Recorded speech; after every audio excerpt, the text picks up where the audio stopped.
ASF is one of the 12 distributed active archive centers for NASA, and we specialize in synthetic aperture radar. We maintain NASA's archive of SAR data, which includes data from NASA missions, but also from partner agencies. We serve datasets that are easy to access and free to use. In order to find our data, you can look on the Earth Data Search, or you can also visit our Vertex search portal, data search portal, which is just specific to SAR data. So if you know that you just want SAR data, you can come to our platform, and it's a bit more targeted experience. To download the data, you require Earth Data login credentials.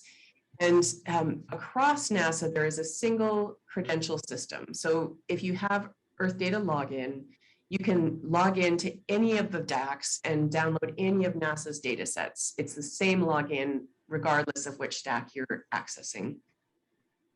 So if you don't already have an Earth Data login credential, I encourage you to sign up. You can visit the Earth Data website, and it's quick and easy to register, and it's immediate. So you can register and then carry on to find and download data sets. The first time that you log into Vertex and you sign in with your Earth Data credentials, you'll be prompted to accept the ASF end user license agreement. And you only have to do that once, and then it's saved in your profile, and then you're good to go. We have a number of historic data sets. So these are missions that are no longer active, but the data sets might be useful if you're looking at time periods that were prior to some of the ongoing missions. We have quite a range of data, including from the very first spaceborne SAR mission in 1978, which was NASA's CSAT mission. And then we have a variety of data sets from a number of different partners in a variety of wavelengths. So again, when you're looking at historic data sets, be sure to select one that has the wavelength that you are actually interested in. So whether that be C-band, L-band, and there are even some, the AirSAR mission, which was a airborne mission, also had P-band data collected. I'd like to go over a few of the data sets that are ongoing. So these are missions that are still going, and we archive data as it comes in. The UAVSAR mission is an airborne mission, and it flies a quad-pole L-band sensor. And because it's airborne, this is not a global data set. It's fairly targeted, and it tends to be used for very specific projects. So if you look at the map up in the right-hand corner, you can see that over Alaska, there's fairly limited coverage. There are these swaths that were collected over time. But they are a very high quality data. It's a high resolution data set, and the data has been processed to higher products in many cases that are readily available to use. So if there is UAVSAR coverage in your area of interest, it's worth checking out, because if it does cover your time period and area, spatial area of interest, it's quite a rich data set. There's a lot of coverage in California. The platform is based out of California. So if you are interested in some of the dynamics going on in that area, you may have better luck finding coverage for your area of interest. The soil moisture active passive mission started as the name suggests, there were both active and passive sensors on board. So the active sensor was the SAR sensor, and then there was a microwave radiometer. And the idea was to have soil moisture data at a high resolution for a global data set. Unfortunately, the SAR sensor failed within a few months of launch. So we only have the SAR data for that first 3 months in 2015. But the passive sensor is still working and still collecting data. It does mean that it's a much coarser resolution than was planned. So if you're interested in soil moisture dynamics on larger scales, like regional or continental scales, it's an excellent resource. And in recent years, they've been using different SAR sensors as proxies for that original SMAP SAR sensor. So there are products now that are generated using Sentinel-1 to help improve the resolution of the products. So if you're interested in soil moisture dynamics, I encourage you to check out the SMAP website, which goes through all of the products that are available and where you can access them. The largest mission that we support and the most commonly accessed is actually an effort of the European Space Agency, the Sentinel-1 mission. It's part of the Copernicus mission, and the Sentinel-1 part of that gives global coverage with C-band SAR sensors. It has a 2-satellite constellation. The first satellite, Sentinel-1A, was launched in 2014, followed by 1B in 2016. The satellites have the same orbit pattern. They each have a 12-day repeat cycle, but their orbits are offset by 180 degrees, which means that over any place on Earth, one of the other of the satellites will pass over and could collect an image of the same place on Earth from the same place in space, so every 6 days. In most cases globally, there aren't acquisitions actually collected every 6 days, but over the European Union and areas of particular geological interest for the European Union, there is often a 6-day repeat cycle. For most of the rest of the landmass, the global landmass, most of the acquisitions are a 12-day interval. But these are polar orbiting satellites.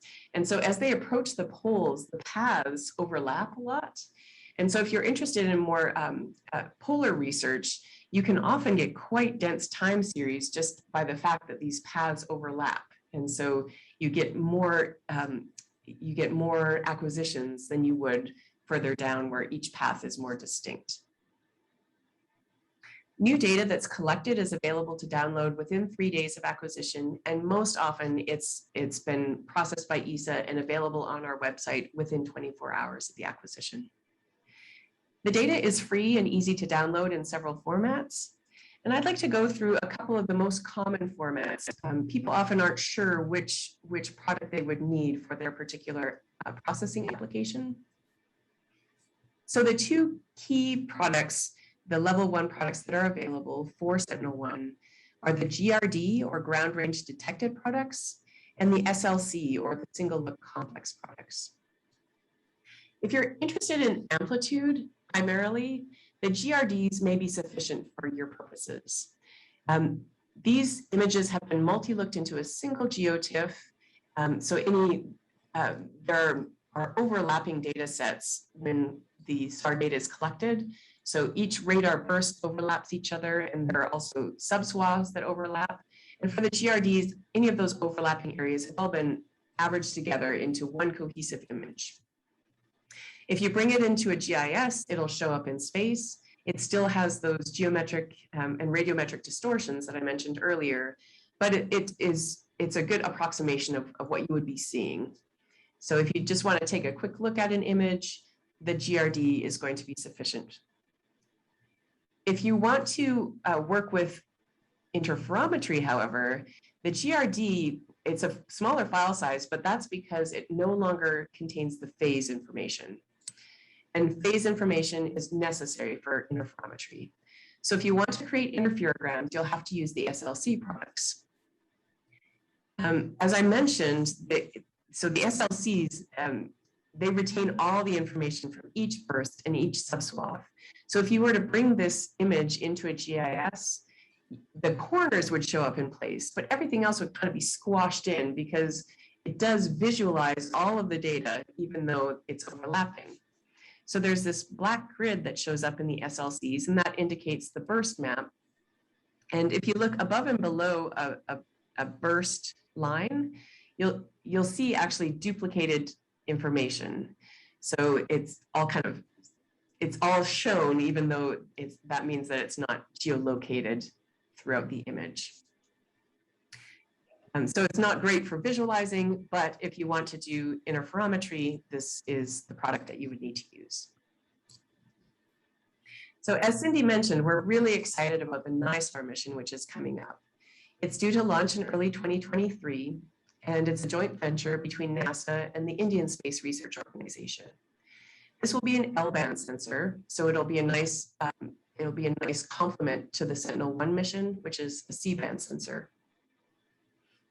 The ISRO component of the satellite, it includes an S-band sensor as well.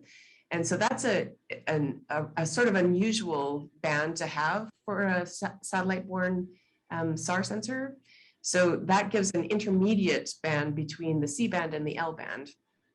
And it's only, the acquisition plan currently is just pretty much over India.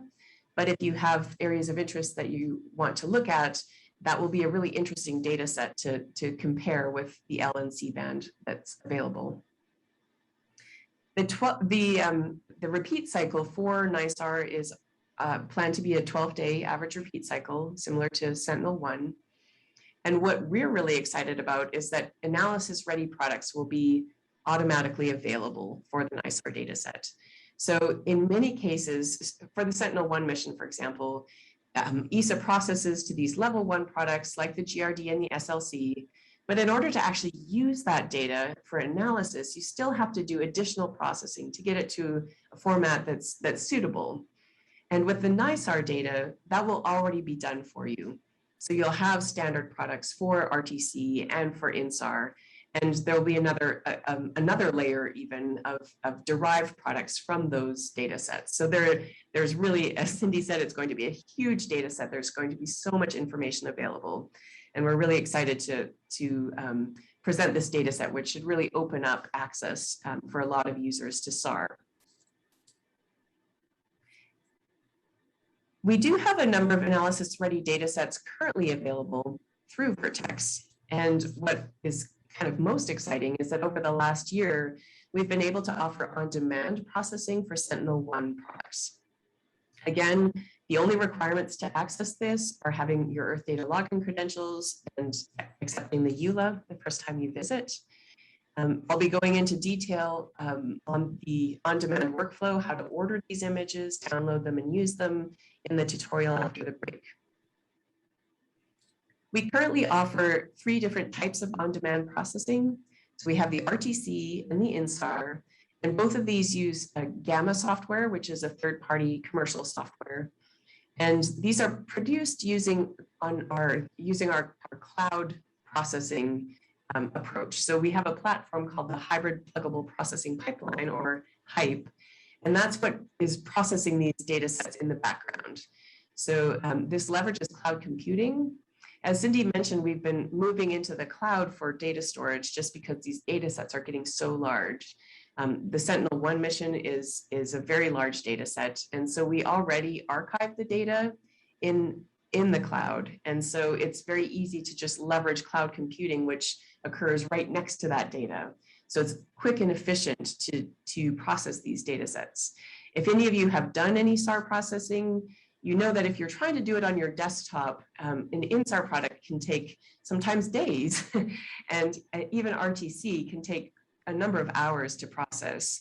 Whereas with our on-demand platform, you can expect to see RTC products finished within half an hour and INSAR products within an hour. And because we launch concurrent processing, even if you order a whole bunch of products at the same time, they still should be all ready within that hour. We also support the AutoRift project, which is a glacier velocity tracking tool. And we're currently processing using the HYPE system standard products that will be distributed through the NSIDC DAAC. But we'll also have the availability for on-demand products. So if you have a particular area or a particular date pair that you want to process that's not available in the standard product set, you can also launch those that on-demand process for these AutoRift projects. Both INSAR and RTC processing require a digital elevation model. We currently use the Copernicus DEM. The global 30-meter DEM was just made available publicly this past year, and we're really excited to be able to use this DEM for processing. It's a much more recent data set than the DEMs we used to use, and it gives full coverage with a very consistent data set. If you process on demand for RTC, This is the default option, although we do still provide the option to use our legacy data sets, the legacy digital elevation models to do RTC processing. And that's mostly to support people who've been using our products for a while and have a time series that they want to continue and keep it consistent. But if you don't have a good reason to use the legacy data sets, we definitely recommend using the Copernicus DEM for processing. We generally see much better results from the RTC. For INSAR, we use the Copernicus DEM. That's the only choice. So the RTC products, again, Africa will be going a little bit more in depth into these products. But when you download an on-demand product from ASF, it's a zip file that includes a whole bunch of information. The key products are these geotiffs of the RTC products themselves. And there is a geotiff for each one of the polarizations available. But there are a lot of ancillary data sets that can also be useful for helping to interpret the data. So if you're new to these data sets, I really encourage you to take a look at the README file that's included with each one of these packages. It goes through all of the contents of the zip file and gives a lot of context and information and links to resources for using the data. If you're an ArcGIS user, there's also an XML file included for each one of the rasters in the package. And you can view that in ArcMap through the item description, or if you're using ArcGIS Pro, you can view it in the metadata tab. And again, there's a lot of background information, there's a lot of raster specific information, and then a lot of links to other resources. For the INSAR products, again, there are a number of different products included in that package. And if you're new to INSAR products, it can be very difficult to know which one you should look at and what each one is telling you. So again, there's a README file included, and I encourage you to take a look. We do have XML files for the different products as well. We have resources available for learning more about the on-demand processing. As I mentioned, HYPE is the platform that backs the magic of the on-demand processing, and we have a documentation website for that, for HYPE, and that includes, if you look in the products section, there are product guides for both RTC and INSAR, which have a lot of background information, even more than what's in the README and the XML files. And also Vertex has a documentation site that goes through all of the tools and functionality for Vertex. I'll be going through, as I mentioned, the process of ordering on-demand products. But if you need a refresher, we do have some story map tutorials available that go through step-by-step the process of finding and downloading the data, both for RTC and INSAR. So again, at the end of my presentation, there's a slide that includes all of these, the links to all of these resources all in one place. There's also a video tutorial that's available directly on the Vertex website, so you can access that as well. We do have a number of data sets that are already processed to analysis-ready data formats, and so they're not available for on-demand processing, but the data is already there. We have a subset of the ALOS PALSAR 1 mission, which ran from 2006 to 2011, and all of those original products that we archived have already been processed to radiometric terrain corrected products. So if you search for the ALOS PALSAR mission, you can select in the filters section the file type. And so if you select either the high resolution or low resolution terrain corrected options, that will give you access to the radiometric terrain corrected products. The high resolution products are at a 12.5 meter pixel spacing, and the low resolution are at a 30 meter pixel spacing.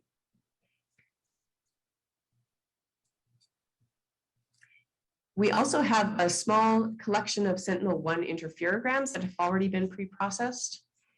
And this is in cooperation with the ARIA project that Cindy mentioned in her presentation. So these are automatically processed and added to our archive.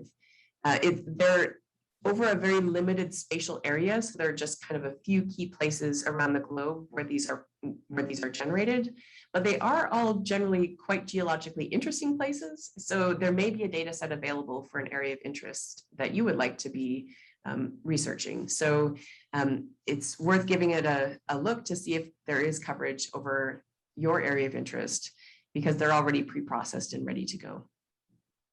Again, you would just select the S1 INSAR product and search, and they're ready to download either in NetCDF format or GeoTIFF format. The UAVSAR mission that I mentioned earlier also has some georeferenced data sets. So they've already been pre-processed and are available in KMZ format. So you can look at these products in Google Earth or any of the GIS environments that support KMZ. And here's the slide that has all of the links for the resources that I've mentioned in this particular talk. And then there is an additional slide to cover some of the resources that I'll be mentioning during the tutorial after the break.